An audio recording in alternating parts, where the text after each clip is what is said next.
I'm Deb Pervin, and today's Tuesday Tweak is about stress test. I want you to think about testing your financials. I know, sounds horrible, right?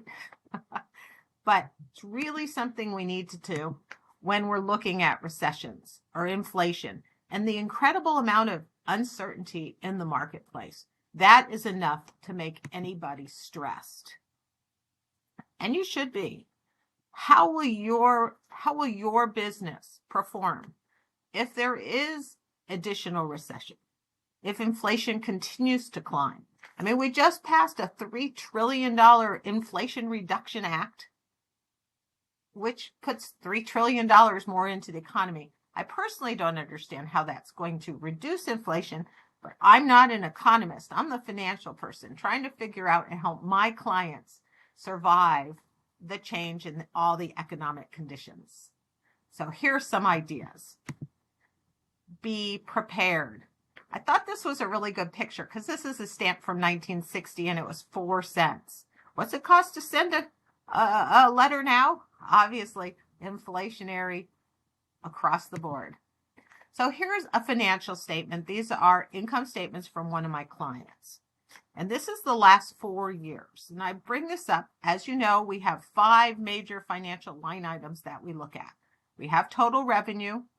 Then we have cost of goods, your variable costs, and your gross income. We have your fixed costs and your operating income. And you can see this business has done very well. $1.5 million, $1.6 million. And then 20 and 21, 20 dropped in half from 19 to 20. But then 21 almost doubled again. So if you look at these two numbers combined, if you add 800,000 with 2 million, $2.8 million, it's $1.6 million, which is just about where they were in 19. And so 22, the budget we set at $1.8 million. Gross margins have stayed in the high 55, 60 range, hopefully pushing it down this budget year. And operating profits, very consistent, 275, 315.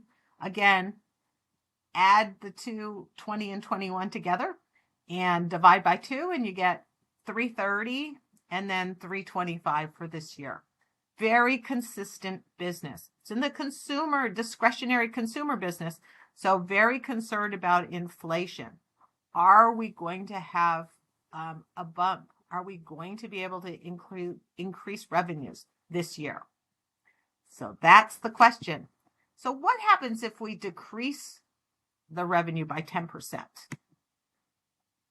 Looking at the numbers, the down and dirty way to do this is just looking at the operating profit. The operating margin is 18, 19, 15, 18. So it looks like they could withstand a 10% drop. Now, obviously, it's going to change all the way down to the operating profit line, but you feel like they're in pretty good shape. Maybe don't need to do too many changes unless they see it continue to drop. What happens at 20%? Well, now they're definitely going to have to look at a serious stress test. We're going to have to go in there and get those numbers and really start thinking about them, because obviously they cannot take a 20% profit margin drop. Because they can't expect to duplicate 31%, because that was a combination of really 2 years. So the first thing that you have to do is you have to plan ahead. You have to think about the red flags. What would indicate that you're going to have the kind of drop that we're suggesting would stress your business? So revenue drops by 10% over a period of time. Maybe revenue drops 3 months in a row. What if your sales contracts get deferred? These are all ways of knowing that things are changing and not changing for the best. So what do I suggest? I suggest you go talk to your clients. Best place, the best source of information, ear to the ground, is your clients. What's going on? What can I do to help? Are you going to be living up to your contract, or do we need to stretch it out? Now, this could be very complicated or it could be very simple. The guy on the left, he's got this big complicated model and he's very confused. The guy on the right with the yellow jersey, we find this model works better for us. A simple customer-centric model. Talk to them. Find out. That's what I want you to do. And I will give you some ideas about how to handle the stress test next week. Until then, I'd love to hear your comments. If you have questions, give me a call. Deb Pervin with Business Owners MBA.